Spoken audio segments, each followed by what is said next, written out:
नमस्कार दोस्तों, ब्रेकिंग राज न्यूज में आप सभी का स्वागत है। आपने वह कहावत तो जरूर सुनी होगी कि जब बोए पेड़ बबूल का तो आम कहां से पाए, जो महाराष्ट्र के मुख्यमंत्री एकनाथ शिंदे के लिए सच साबित हो रही है। जी हाँ, यह बात हम आपसे नहीं कह रहे, बल्कि वह हालात कह रहे हैं जिनके बारे में हम आपको बताने जा रहे हैं। दरअसल एकनाथ सरकार के मंत्रिमंडल गठन में अड़चनों के बाद अब दागी मंत्रियों का मामला थमा भी नहीं था कि नए मामले ने अपने पैर पसार लिए।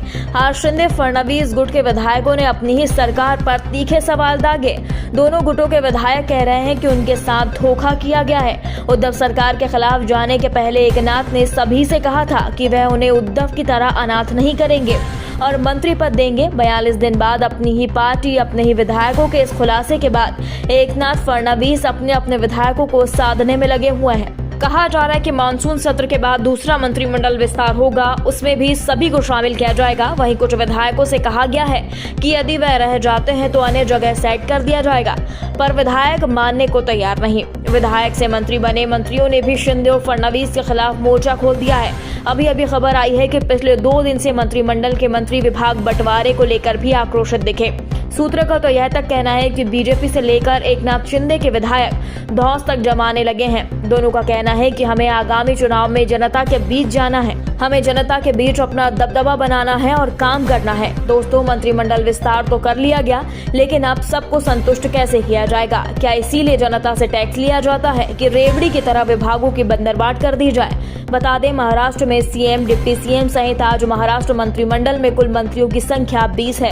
ये मंत्री विभाग बंटवारे को लेकर एकनाथ पर सवाल दाग रहे हैं और दबाव बना रहे हैं। जहां कुल 43 मंत्री बन चुके हैं और अब 18 मंत्रियों की बगावत के कारण आज शिंदे सरकार घबरा रही है। वहीं मुख्यमंत्री एकनाथ शिंदे से सवाल पूछा जा रहा है, वह कुछ नहीं बोल रहे। सामने आए डिप्टी सीएम देवेंद्र फडणवीस का कहना है कि राज्य में कोई मंत्री दागी और बागी नहीं है।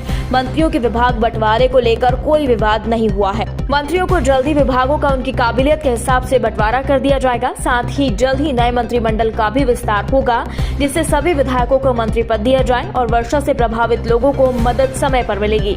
इसी बीच खुलासा यह भी हुआ है कि एकनाथ शिंदे गृह मंत्रालय और वित्त मंत्रालय अपने पास रखना चाहते हैं। वहीं बीजेपी के फडणवीस अपने पास गृह मंत्रालय, वित्त मंत्रालय के साथ स्वास्थ्य मंत्रालय रखना चाहते हैं, जिससे टकराव बना हुआ है। वहीं सूत्रों का कहना है कि मंत्रिमंडल को तो छोड़ो, महाराष्ट्र में तो एकनाथ शिंदे और फडणवीस में भी मंत्रिमंडल को लेकर अनबन बनी हुई है। बीजेपी के वरिष्ठों का कहना है कि हमने डैमेज कंट्रोल के लिए एकनाथ को मुख्यमंत्री का पद 20 मंत्री देने का वायदा किया था।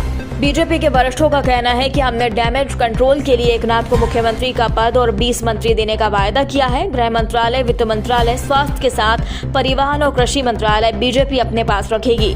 बीजेपी के इस खुलासे के बाद मुख्यमंत्री एकनाथ के पिछले 7 दिनों से कोप भवन में चले जाने की खबर है और दिख भी रहा है। जिस दिन से शपथ ग्रहण हुई है उसी दिन से एकनाथ शिंदे मीडिया से दूरी बनाए हुए हैं, क्योंकि उद्धव को पछाड़ने वाली एकनाथ शिंदे सरकार भी घबरा उठी है कि कहीं नई मुसीबत न आ जाए। दोस्तों, ये खबर आपको कैसी लगी हमें कमेंट बॉक्स में जरूर बताएं।